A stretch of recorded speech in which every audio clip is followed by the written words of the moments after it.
Incident 1955లో జరిగింది. విజయవాడలో వెంకన్న అని ఒక రిక్షా కార్మికుడు ఉండేవాడు. ఒక రోజు ఎవరైనా వస్తే ఎక్కించుకుని వెళ్దామని సినిమా హాల్ దగ్గర ఉన్నాడు.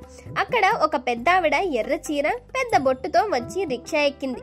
ఇంద్రకీలాద్రి దగ్గర దింపమని అడుగుతుంది. అక్కడి నుండి అడవిలో తీసుకెళ్తూ ఉండగా ఆవిడ మాట్లాడుతూ, బాబు 12 సమయం కదా, మొత్తం చీకటిగా ఉంది, పైగా అర్ధరాత్రి, దుర్గమ్మ గ్రామ సంచారం చేస్తుంది కదా, నీకు భయం లేదా అంటుంది. దానికి వెంకన్న తల్లి దగ్గర బిడ్డకు భయం ఎందుకు అంటాడు. దుర్గమ్మ గుడి రాగానే ఆయన ఏ ఇంటికి వెళ్ళాలి అమ్మా అని అనగా వెనక నుండి సమాధానం లేదు.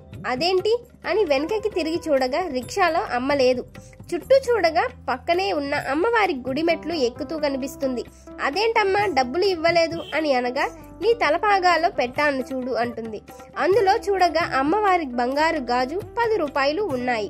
ఆయనకు అప్పుడు అర్థమైంది, రిక్షా ఎక్కింది ఎవరో కాదు, ఆ కనకదుర్గమ్మ తల్లి అని. ఒక్కసారి జై దుర్గామాత అని కామెంట్ చేయండి. అలాగే మా ఛానల్ని సబ్స్క్రైబ్ చేసుకోండి.